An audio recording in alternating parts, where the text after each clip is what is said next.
we will have a nice presentation now of Haiko Wolberink and Jerome Bij, and they are both from Silverfort, and they're going to talk about solving the blind spot of MFA. Give them a big hand, Jerome and Haiko. Yeah, thank you. Good morning. Jerome and I will be speaking about the other side of identity, where the last few days we were speaking about the very fundamentals around identity. Silverfort is at the other end. We provide multi-factor authentications to all the places that you are currently not able to provide multi-factor authentication. And we provide security and discovery for service accounts. So it's a bit of a shift from what we've been speaking about in the past days, but I hope you find it interesting. Jerome and I, at least, we did our best to make it relevant, to keep it a little bit high level. However, we did decide in the end to put a small demo at the end to visualize things, to make it a little bit less abstract than just the slides here. Usually you speak about the company. I didn't want to put a whole lot of effort in that. I just wanted to say we come from an incubator from Microsoft. We are very closely working with them when we develop our products. We're fully certified with them. You can buy from Microsoft. They're one of our biggest resellers. I think it validates, the quality in of the products that we deliver for securing identities in here.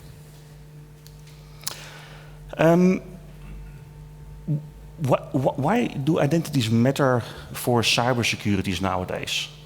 Well, the most relevant thing here is that it is very easy to obtain credentials nowadays. If you look at the recent years, very big hacks have taken place where people have stolen millions and millions of credentials. People are creatures of habit. I think maybe if you ask yourself, do you have a fresh password for every digital identity, for every account that you have? And I think, I'm guilty as well, that we don't. And that's of course a window of opportunity for the hacker community. Once they find the vulnerability and they are in, and they have got a bunch of stolen credentials, let's see if we are lucky and we can find our way through your network and elevate our rights during the way. This statistics here is from 2020. The reason why I didn't want to put a recent one that is higher is that this already was a very significant challenge for a couple of years. So the 2020 report speaks about 2019 activities, and in a few moments I will also speak about a recent incident that happened at a company where it shows how those stolen credentials are used and what potential resolutions you can find to prevent these from being exploited inside your network. Because the fact that they happen doesn't mean that companies are not doing a lot of things that they can do to prevent these attacks from happening. I think everybody in this room has invested in a top-notch product from Microsoft, being Okta, who also provides the security controls, conditional access, etc. One thing I do am a little bit curious about: who of you does not use multi-factor authentication nowadays? Anybody wants to walk the walk of shame? I don't that think was so. Expected. So, and the reason why we do it, because it's a really effective mean to stop lateral movement, to stop the hackers from moving throughout your network. So that brings us to the question: if it is so efficient, how is it then still possible that the hackers can get access to your PAM environment, can get access to some of the core systems in your organization? Well, the answer is pretty obvious, because it is impossible to put MFA on any specific location. And that's the void where Silverfort, 6 years ago, started to work on. How can we bring MFA to those unprotectable assets? Because, for example, in the middle you see PSXSec. It can be very well possible that you have an MFA on the admin console of your application, but via PSXSec you can still regain access to the backend of that application. So again, you've got a good lock and security on the front door. However, the back door is secured, but not as secured as the front door. And those are the things where the hackers are actually putting their focus on. They know where you have the ability to protect yourself, just as much as to know where you do not have that ability. And that's something that we will see in the description of the hack. Another thing that many of our customers are struggling with are service accounts. First of all, where are they?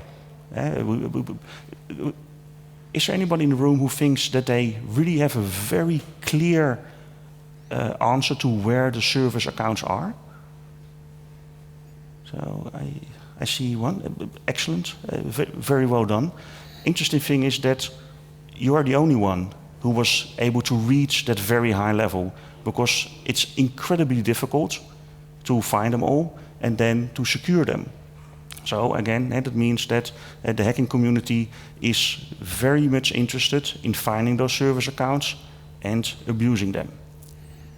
So how does that translate into a hack? Well, it all starts with a message. You have been hacked. That's the very beginning that many of us first realized something went terribly wrong. So how did they get there? Now, I really briefly touched upon it. There's a very lively trade in all kinds of usernames and passwords on the dark web. I already mentioned those big hacks where personal identities were stolen. But let's not forget the phishing attempts. Let's not forget people trying to hack contractors' systems. So that they've got no bad intent, but if they do not have their security at the same high level as you have, you're still exposed to their vulnerabilities in there. So there's really nothing you can do about it. In this example, the second step, once they had obtained the credentials, was to flood the person that they had the credentials from with MFA requests. We all use MFA. We all know that pushing once on that OK button every now and then is acceptable. But what if you have to do it like 100 times in a minute or in a very short time frame? People are people. We get agitated at a certain point, and we just push the yes just to get rid of it. It's a very human nature. So you have MFA in place, but still the hacking community knows to find a weak spot there. Now, what is it what you can do there? For example, you can say we're going to put rate limiting on the number of MFA requests a user can get. We can make a bit of normal behavior assessment from company laptop, company network. Then there is less MFA required versus when a user all of a sudden is in an unknown geography using a computer in a internet cafe, for example. So those are things that you could do over here. The second step in this hack is that got the credentials, got the MFA access, so hacker is in. First option they go for is a share, because in a share you can always find interesting information. Anybody using MFA on a share, or once you're in, you're in? You're using MFA on a share. Excellent. And again, I command you, you're the only one in the audience who has reached that very high level. So that's a very good solution. However, an alternative could be, to separate your MFA provider for the external part from the internal part. why not use your Ping, Duo, Okta on the outside, or Microsoft, and use something else like a physical token to access your critical systems, like a YubiKey, for example. You've got two firewalls for a reason. Why would you not have that same defense in depth for your authentication systems? Now the hacker is on the file share, and what does he find there? He finds a script, a PSExec script, and in that script he finds a service account. He doesn't have to execute the script to find that service account. He can just copy it, inspect it, and find that credential. Now, this is where it gets really worrying, because service accounts generally are super users. They have too much capacity to do everything. Why? Because most of the times the developers find it convenient, and then when you go from development into production, it's an oversight. It happens. It happens all the time. So therefore, what kind of security can you put in here? It's restrict service accounts from only being used for that what they are actually designed to do for. And then, the credential that they found, unfortunately, was the credential of their PAM. So now the hacker has got admin rights on your private administrative, on your PAM console. That's really bad news, because it's literally the keys to the kingdom. Anybody uses MFA on their PAM access? 1, 2, 3. That's already, 3 people out of the 40. So it's 10% again. I commend you for putting that on that system, because it is really important. But again, there's a whole lot of room for improvement in the community here. So put an MFA on accessing your vault.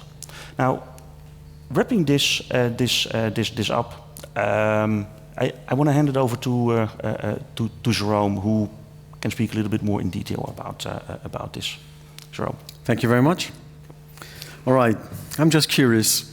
Does anybody not know what this hack was about? It happened like a week or 2 weeks ago. I guess probably everybody has understood now what we're talking about. And to say what one of my colleagues said yesterday, we don't want to dance on a grave, but it's still a good explanation of how these things work. So let's just very quickly look at the chain of command here, again in summary. So somebody buys some credentials, gets into the VPN, does a little bit of bombing to do so. The original identity owner, let's say, at some point clicks yes, and then he gets onto that chair. From there, finds stored identity or stored credentials inside a script, which gives him access to that secret server, which in this case is the vault. And everything in that command chain was really perfectly set up. There was nothing wrong with it. It just wasn't enough. So, and then from there, keys to the kingdom, and full access to any resources. So what would Silverfort have done here? How could we have helped those to prevent those things from happening? Well, one is, Haiko just spoke about MFA bombing resistance. That's really built into the technology. So we allow for intelligently understanding whether this is a legit MFA request or whether this is really a bomb. So thank you. So that's one thing that we prevent. Then obviously there was one gentleman in the room that does MFA on shared folders as well, right? So that's something that we have the capability of doing as well. And then also we create something called ring fencing around non-human identities, which is the service account, something that you can't MFA. So we protect those additionally as well. And then finally, even if you don't use that protection around the service accounts, we will also then MFA any access that's being done with the service account in that case to any of the resources. So that's all of the steps where one technology can help preventing these things from happening. So you probably want to understand how that works, and I'll just go very high level, very quick walkthrough. So on the top left, you would see all of your identities, both human and non-human, your internal identities. On the right-hand side, we have all those services and resources that are getting accessed. So at some point, there is that access request, and that really happens every time. It's just me clicking on a file share, for example. Then there is an access request that goes to my identity provider. In most cases, this would be an Active Directory, for example. So what Silverfort does is pretty straightforward. We actually sit on the identity provider. We see all of those authentication requests come in, and then we can apply policy. And this policy can be static, it can be based on risk. Just to give you an example, the policy could say, well, Jerome clicks on his file share, well, that's fine, he's in the environment, so we're not going to bother him with an MFA. However, if last night we've seen that there's been a brute force attack on his identity, now he has to MFA. So it can be shaped in a very intelligent way. So how we do that is that we obviously interact with all of those MFA vendors that have their booths here and some others as well. So we don't force users to have to onboard them to something new. We just integrate. And that data from the MFA then comes back, goes into the IDP infrastructure and back to the user. So pretty straightforward how we give access to resources that are unprotectable, just because we sit where the authentication happens. So I'm just getting signed. I've got 5 demos, 5 minutes for the demo. So let's just do this pretty quick. Let me go out of presenter mode here, and let's just do something very quick here. So what you can see on the right-hand side is my phone, and that's really my phone, which asking me weird things now here, right? And as an old man, I need my glasses here. On the left-hand side, we see that's my workstation, right? That's just my Windows computer. What I'm going to do is very simply, obviously, I have a rule set in the back that would say, okay, when Jerome clicks on his file share, he needs to MFA. And in this case, I'm using the one that we provide as well. Could be Ping, Okta, Microsoft, whatever the user has. I accept that, and I get access to my file share. Pretty straightforward, pretty easy. Now, Haiko was talking about the systems, where the back door is not as protected as the front door. So let's just do a very, very quick example here. What somebody, I think I prepared it here, what somebody who's having bad intentions would do. This is, I don't want to get too technical, this is a command line that allows me to do lateral movement. PSXSec, it allows me to jump from one machine to the next, and what I'm doing here is I'm opening a shell to a different system. So, and again, let's open up my cell phone.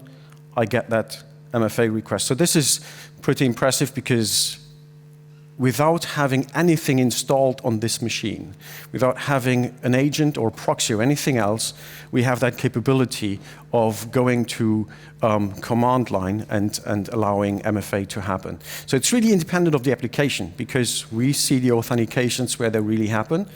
We don't care about what application is asking for it. We can have policy for anything that's non-protectable today. How am I doing on time? Am I running over time already? Well, it's more. We are short on time, and this forum is about questions, about discussions. We've got a booth over here, but we're also more than happy to answer any questions, remarks that you may have right now. Want to go? Maybe it's good to have one question, if there are questions, and otherwise, indeed, there is an information market, as you have seen over there. There's also a nice stand of you where also I saw some nice goodies, so that's already interesting to visit. But feel free to ask a question. And if you want to understand what this means, the stars going from left to right, which you can see on our booth, come by and we'll be happy to explain. But yeah, any questions? Okay, thank you, Haiko and Right. Jerome. Thank you very much.